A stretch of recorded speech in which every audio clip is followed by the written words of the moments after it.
உலக பிரசித்தி பெற்ற மண்டைக்காடு பகவதி அம்மன் கோயிலுக்கு நடிகர் செந்தில் அவர்கள் தன்னுடைய குடும்பத்தாரோட வந்து சாமி தரிசனம் மேற்கொண்டிருக்காரு.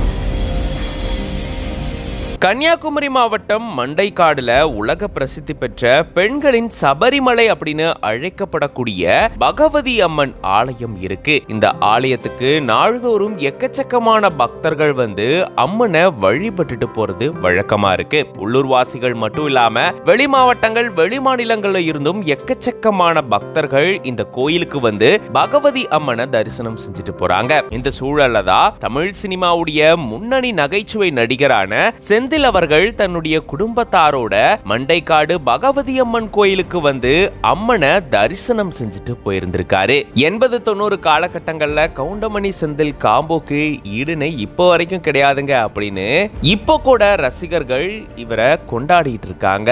இந்த சூழல்ல தான் தன்னுடைய குடும்பத்தாரோட இந்த கோயிலுக்கு வந்து சாமி தரிசனம் மேற்கொண்டிருக்காரு. இது பத்தின உங்களோட கருத்துக்களை கமெண்ட்ஸ்ல சொல்லுங்க.